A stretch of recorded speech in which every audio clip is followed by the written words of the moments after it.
Hey everyone, so I thought I'd do something a little different this week. More staunch atheist listeners might be like, oh no, don't talk about that thing with the goat head again. My apologies. Next week, we'll be back to normal with a standard Week in Doubt news story episode. And when I do that, I'll also give a bunch of much deserved shout outs literally overnight. I think yesterday I went from about 202 to 211 Facebook likes. I don't know if my friend Seamus from the Free Thought Profit podcast gave me a shout out or what, but I got a good deal, like a handful of likes out of nowhere. So that was great. Now I'll take care of those shout outs next week. And hopefully, this doesn't come off as obnoxious or something akin to humble bragging. I know I mentioned that Baphomet documentary a lot on the show. It's because I really am just kind of humbled and surprised by how well it's been doing. I know 68,000 views in comparison to the type of views that really big YouTubers pull in isn't a big deal. But for me, someone with a relatively small following, 68,000 views is amazing. And I know sometimes my documentary episodes do fairly well, but usually not this well. I think my St. Patrick documentary has gotten about 30,000, so, less than half this. And I think my Krampus documentary might have, I don't know if it's in between 20 and 26,000. Did not expect these kind of numbers. And I'm also really moved and delighted by all the positive feedback I've received in the comments section. So I wanted to basically dedicate a whole episode to just scrolling through the comments section of this video and responding. And look at this. Believe me, the irony wasn't lost on me. And this actually happens a lot on YouTube, where you find these kind of ironically placed advertisements. So here's my Baphomet documentary, and the ad running on it is from Pureflix, this super Christy Christian type of film company who make these kind of, I don't know if they made I almost said God is Not Great. That's the Hitchens book. God's Not Dead and God's Not Dead 2. So they make what are, to me, and apologies if you're a believer who's listening and you're a Christian, you enjoy those movies, but these kind of schlocky B or C grade kind of Christian propaganda movies. So it's kind of funny to see a Pureflix ad running on my video here. Me, myself, I'm an atheist, agnostic atheist, but someone who's nevertheless fascinated by spooky stuff, fascinated by the occult. And here's a Pureflix ad. What if you were visited by Jesus Christ? What if I was? If he could prove he was who he said he was, who knows? Maybe I'd become a Christian. I don't know. If he could actually prove that he was this divine figure, and that Christianity, despite all the internal and external contradictions and the apparent man-made nature of the belief system, if he could prove it was it represented the ultimate religious truth, who knows? Maybe he'd make a convert of me. But since I've gone this far through life without ever seeing or hearing an apparition, a spirit, or beholding any type of miracles, I'm not holding my breath, so I doubt I'll ever actually be visited by Jesus Christ, Yeshua. And which Jesus would it be? Would it be like the white Aryan Jesus? Would it be like a more historically accurate Semitic Jesus? That's if Jesus was a historical figure. I'm kind of agnostic on the historicity of Jesus Christ. But anyway, why am I getting sidetracked by this stupid ad? But yeah, that is funny. I don't know if it's just an algorithm that does that. It must be. I mean, there's so many videos that need ads run on them. I'm sure it's not done manually. But so it's like the algorithm has a sick sense of humor. I think usually if it's I watch a lot of left-wing political channels, and there'll often be like PragerU ads and Blaze TV ads running on them. And I watch a lot of atheist content, and you'll see religious ads running on them. 782 comments. I'm not going to go through all of them, but let's dig in. Here we go. So here's someone named James Dolan, and he says, see this during meditation. It was kind of crying. Okay. And this is one I'm like, I don't want to be too hard on the guy because he's not taking a shot at me, but it's just kind of a weird comment. Um, See this during medication. Yeah, Freudian slip. See this during meditation. It was kind of crying. So I don't know if he means he saw the symbol of Baphomet during his meditation, like in his mind's eye, and appeared to be weeping. I don't even know what to say about that. I'm someone who's very fascinated by religious and spiritual occult symbolism, by spirituality in general. And at the end of the day, though, I kind of err on the scientific materialism side of things. I don't really believe in the supernatural. I don't think there's any good evidence to believe, and yet I love and am absolutely fascinated by all things supernatural and spiritual. Um, so, I mean, if this guy really did see some kind of vision while meditating, I don't know what to make of it. I mean, I guess it depends on his worldview. Does he literally believe in the supernatural and think it might be some kind of vision he's receiving from beyond? Or, you can also have a kind of figurative or kind of Jungian embrace of this stuff and maybe think there's some psychological meaning, something you can glean about yourself by interpreting the symbols you receive during meditation or whatever. I don't know. I don't know what the guy's worldview is, but that's certainly an interesting comment. Oh, this one. Why does the narrator sound so pissed off?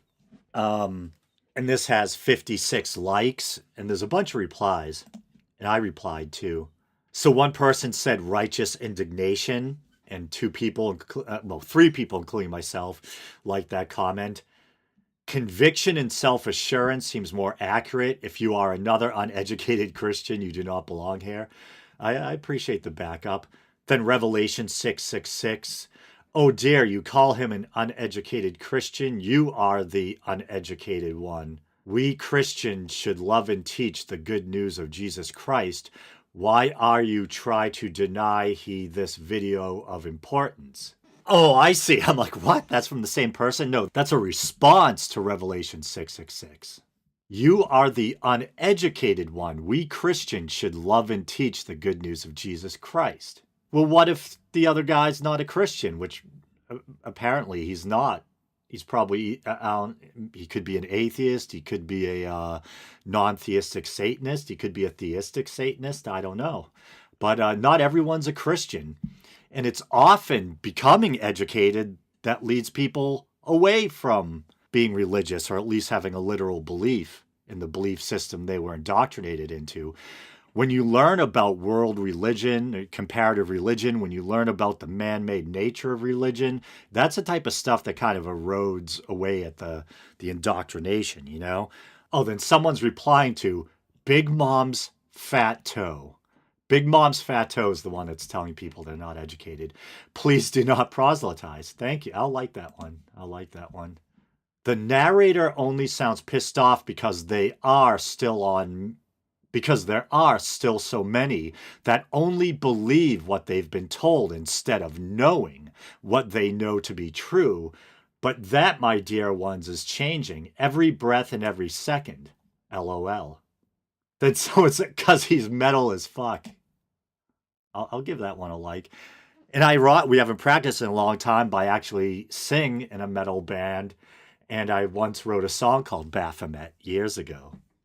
So I'll take that. I don't like the brag, but okay. I'm metal as fuck. I'll wear that mantle. And oddly, quite strangely indeed, my own response on my own video here is missing from this thread. I responded to someone, maybe they deleted their comment, so my comment got deleted as well. But they were basically thanking me because something had happened that led them to an interest in Baphomet. And so they appreciated this audio documentary I had done. And I kind of lightheartedly tried to explain that, it's funny that people think this because I'm actually a pretty laid back guy who likes to kind of joke around and be silly despite my interests in these very kind of, intense topics. And I think I'm trying to think why I might come off as angry, just trying to give a sincere answer. And I know that when I do these documentaries, I do try to affect a more serious tone. And if the documentary is dealing with kind of dark or serious subject matter, I'll kind of try to mirror that with my voice. And it's probably similar to the tone I use with my H.P. Lovecraft readings when I read short horror stories and stuff like that. I get into this really kind of serious, focused headspace. And I do, whether consciously or unconsciously, try to imbue the words I'm saying with some gravitas. And I do have a kind of naturally deep, somewhat gravelly, you know, kind of a New England voice. I don't know if that factors into it somehow. And my regular listeners are probably sick of hearing me complaining, but sometimes I have to take inhaled steroids, and those tend to affect the quality of my voice and make my voice even more raspy or gravelly. So there's that too. Um, the next one, Art Deco jeweler says, I don't know if that's supposed to be an anti-Semitic play on words or whatever, says NASA means to deceive in Hebrew. I have no idea. I know I have some Jewish listeners. If that could be complete bullshit, if there is any truth to that, I'm sure it's coincidence and not reflective of some Zionist plot like this paranoid conspiracy theorist kind of dude seems to be implying. And I just thought of a horrible, horrible joke. I remember when I was young, and was it the Challenger? There was that space shuttle tragedy, that disaster that just kind of really rocked the country. And I remember there was some sick jokes that came out in the wake of that. There's always kind of sick jokes that come about, and some people try to explain it away psychologically as it's just one means of trying to cope or whatever. But whether it's people just being callous or whether it really is a coping mechanism, whatever it is, there was this joke going around that NASA stood for need another 7 astronauts. Don't shoot the messenger. So the next one says, you can tell most of these comments are from people who have never studied the occult. Very uneducated opinions indeed, especially the Jesus ones. Yeah, so I mean, my guess is I think there's a few different types of people that have been attracted to this video. I don't know how many are like myself, people who are non believers but still interested or fascinated by this stuff. How many are actually people who literally believe in the occult? I welcome both kinds with open arms. Then I imagine another big part of the pie, another big demographic is probably Christians, specifically the right-wing conspiracy theorist slash Mark Dice type, And it's very normal with YouTube videos that only a very small percentage of viewers will actually take the time to like or dislike a video. That's always the case. The number of likes or dislikes, the votes are always dwarfed in comparison to the number of overall views. You find that with both small YouTubers and YouTubers as big as PewDiePie or whatever. And so, my video has 68,000 views, 983 upvotes, and I'm tremendously thankful for that. That is absolutely awesome. And in comparison, only 96 downvotes. I imagine the downvotes are coming from Christians. A lot of them probably, like I said, kind of Mark Dice conspiracy theorist types. And there was a very flattering comment I received on this video recently, and I can't see it here. The comments might be displayed in order of popularity. So I'm looking on my iPad. I see someone commented on my St. Patrick video too, and I never know if the comments are going to be positive or critical. For some reason, my spidey sense was telling me this might be a critical one. Then I click on it, one word, cool. I'll take that. And there's this controversy over whether or not St. Patrick was technically Welsh or not. And I've gotten a lot of comments on that. I might actually do a follow-up episode just tackling that one specific issue, whether or not St. Patrick was technically Welsh. I believe culturally, as I say in the documentary, he was technically Romano-British. So we're dealing with an early time when the Romans had invaded Britain and Roman culture had started to meld or fuse with the pre-existing, I think technically the ancient pagan or pre-Christian inhabitants of Britain were, technically Celtic peoples. So you were dealing with this kind of pagan Celtic type of culture melding with Roman culture, imperial Roman culture. And that became known as Romano-British culture. So Patrick would have been Romano-British, but technically he may have been born. Am I saying technically a lot? Drinking game word of the week. In a part of what is now Wales. And back even during that time, they would have been speaking Welsh, I believe. Because I think off the top of my head, Welsh is roughly a 4,000-year-old language. Yeah, so the story of Patrick's background gets a little confusing or convoluted. But I'll dig in, research all that again, and probably do a little response video at some point. Yeah, I just quickly looked it up. Celtic Britons. The Britons, also known as Celtic Britons or Ancient Britons, were Celtic people who inhabited Great Britain from the British Iron Age into the Middle Ages. Yeah, so it's interesting. I'm trying not to say too much because it's something I haven't read up on in a while, and I don't want to that. I think Brian Dunning of Skeptoid always makes that. It's a really great point. That often people like myself, podcasters, content creators who like to talk about history or science, whatever, we usually tend to slip up when we're casually talking about things that we think we know about. You know what I mean? Things we've read about a lot in the past and we kind of take for granted our knowledge base regarding those things. And then so you're just speaking kind of casually and confidently off the cuff. And then you realize later to your horror that you unintentionally, blurted out something that's incorrect, maybe due to the faulty nature of human memory or whatever. But I believe technically a lot of historians think Patrick was born in a part of what would be modern day Wales. So you have the Welsh kind of saying, "Oh no, he's ours, man. He was Welsh," but culturally he was Romano-British. So you have the English and the Welsh trying to lay claim to Patrick in a sense. Then this next person says, and at first blush, it might look like it's kind of a silly or nonsense comment, but it's actually very, very insightful. It's a good comment. S. Vara says, Baphomet equals yin yang equals balance. Pretty much. And in the documentary, I go into how the quote-unquote modern, occult symbol of Baphomet, the sabbatic goat, this kind of cross-legged, androgynous or hermaphroditic goat, that was created by the occultist Eliphas Levi.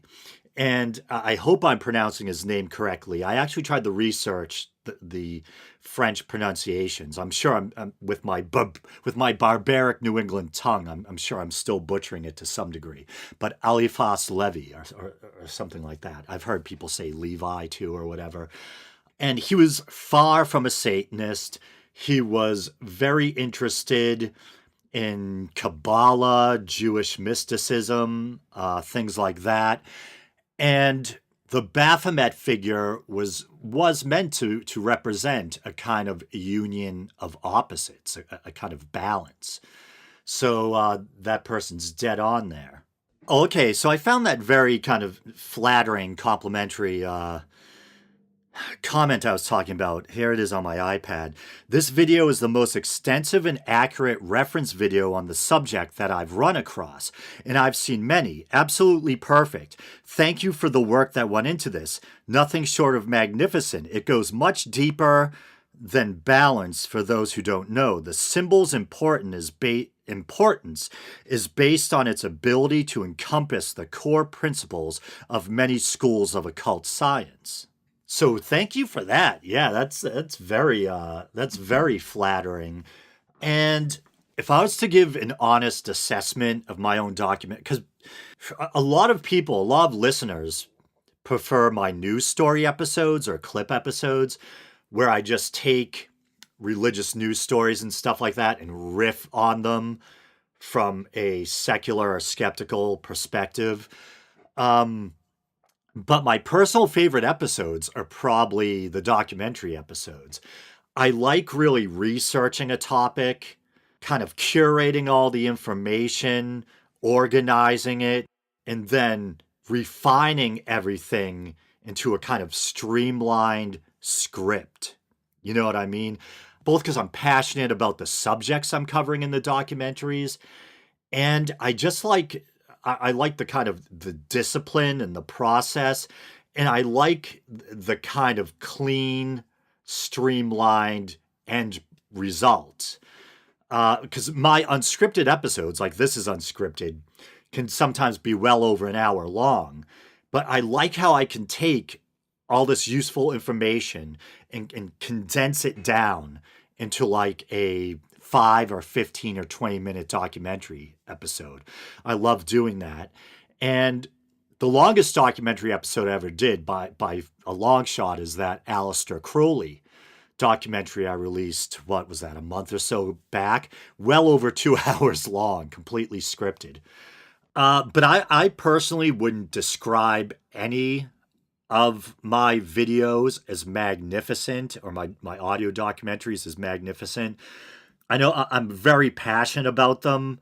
And, I work a full time job and I'd much rather be doing this stuff full time. So with the time I have, I pour everything I have into these documentary episodes when I'm working on them. I take them very seriously and I feel a sense of duty and obligation to be as factually accurate and as well researched as I can be. But at the end, I'll usually feel a sense of accomplishment and a kind of satisfaction, but I can still see where the production quality could have been better. Maybe the reading, the narration could have been better. Whatever it is. So I wouldn't say my documentaries are great or anything like that, but I am proud of them. Kind of warts and all, even the rough areas where, like I said, I could maybe have done a better reading, or the production value could have been better or something like that.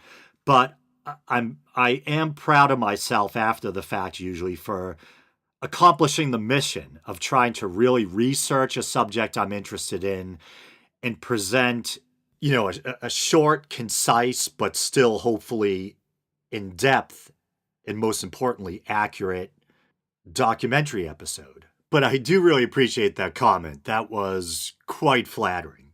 But I think, yeah, if this was my full-time job, forget about. I mean, yeah, I'd probably spend at least twice the time polishing up both, my regular Week in Doubt episodes and these documentary episodes. And it'd be, if I had the resources, I'd try. I was almost gonna say History Channel quality, but the very name History Channel has become something of a contradiction with the rise in popularity of shows like Ancient Aliens, etc. I think people used to joke that the H stood for Hitler, because remember, they used to do so many World War II and specifically Nazi and Hitler type of stuff. I did used to like the episodes on Hitler and the occult, though. Anything to do with the occult fascinates me, really. Needless to say, I'm as thoroughly and gutturally disgusted and appalled by the Holocaust as any decent human being should be, and have absolutely no admiration for Hitler or his goofy officers. But yeah, it is kind of fun to watch those kind of, those lurid documentaries on the Nazis' interest in the occult and the Vril and Thule societies, Blavatsky, the obsession with Aryan paganism. And I think there's speculation whether or not Hitler was genuinely into the occult and this kind of Nordic paganism, or whether he cynically kind of exploited it. I don't know. But some of his officers really were deeply into it, especially Himmler, I believe. And didn't Rudolf Hess, also have an interest in the occult and astrology too, I think. Then this person, Scourge, says, I'm fairly new to studying the occult, but from what I understand so far is that a lot of it is an amalgamation of philosophy and psychology, understanding the human condition, the universe, and how to make yourself and the world a better place. And I actually think there's a lot of truth to what he's saying there. Oh, yeah, I responded to it. I said, brilliantly said. The more I study things like Hermeticism and chaos magic, the more I come to the same realization. It has more to do with the self than with supernatural hocus pocus. Yeah, it's very interesting. I know, like, I was raised Roman Catholic, and we were raised to pretty much be wary, or to steer clear rather, from anything that smacked of the occult. Ouija boards, tarot cards, that type of thing. And I remember as a kid, I think I was kind of conditioned. When I heard the word occult, I thought of human sacrifices. I thought of, outright Satanism, things like, I had the word occult came with some really dark connotations. And I really think get kind of a better sense of what the occult is really all about when you dig into the etymology of the word. It's from, I believe it's from the Latin for to hide or conceal. And that's really what it's about. It's about hidden knowledge, and not, Satanism or anything, but hidden knowledge that leads to wisdom, to self knowledge, enlightenment, that type of stuff. And if you're one of my regular listeners, don't worry, I haven't hopped aboard the New Age train or anything. Still an atheist, agnostic atheist, whatever. I'm just trying to give a more accurate, objective description of what the occult, quote unquote, occult is. And if you are someone who's interested in the quote unquote occult, the best place to really start is by trying to find out as much as you can about Hermeticism. That seems to be kind of at the root of Western occultism. And that's another documentary I'm going to do. I want to do a documentary on the supposed figure behind Hermeticism. This figure called Hermes Trismegistus, the thrice great or thrice greatest Hermes. And I'm probably going to really have to dig deep to try to get near the truth of that one. I believe, just from what I know already, probably something of a mythic or pseudo-historical figure. If you know your ancient history, then you're probably aware of the Ptolemaic dynasty, how Alexander the Great conquered Egypt. One of his officers, Ptolemy, created the Ptolemaic dynasty. That was the line which Cleopatra belonged to. And generally, you had this kind of fusion between Hellenistic and Egyptian culture. And Hermes Trismegistus, I believe, embodies aspects of the Greek god Hermes, as well as the Egyptian god Thoth. Thoth was kind of the he represented knowledge and learning, kind of the scribe of the gods in a sense. And supposedly there's this pseudo historical figure, Hermes Trismegistus, who created the Hermetic corpus. And Hermeticism is a huge part of Western occult belief, a big part of the foundation of all that. And of course, in the 19th century, in the Victorian era, spiritualism and the occult had really caught on. And there was a lot of occult secret societies that were blossoming, like famously the Hermetic Order of the Golden Dawn, which Crowley belonged to, and other notable figures too, like W.B. Yeats. Yeah, so if you're interested in Western occultism, definitely start by studying up on Hermeticism. I think one of the main texts you can read if you're interested, if you want to try to learn something about Hermeticism, is the Kybalion, Kybalion, I believe. And there's a couple of YouTube channels I'm subscribed to that have a lot of great kind of like audio documentaries on the occult and stuff like that. I think one is called Intellectual Exercises. I forget the name of the other one. But you can find so many free versions of the Kybalion online. So many right here on YouTube. If you're watching the YouTube version of this, you can find plenty of versions of the Kybalion on YouTube. Okay, and someone else says, babes, keep away from a cult. It's a deception. I know demonic entities exist. So if they do, it means God's real, please. It means God's real, please. Don't get sucked into it. I knew people in the OTO. It's very, very real. Check out Satanic Hollywood and Near Death Experiences. I pray you make the right option. Bless up. And so the OTO is was it the Ordo Templi Orientis? I hope I didn't butcher that. And that's actually another secret society that Crowley would end up joining and essentially pretty much taking over. Yeah, there's some interesting claims in here. I know demonic entities exist. Oh boy.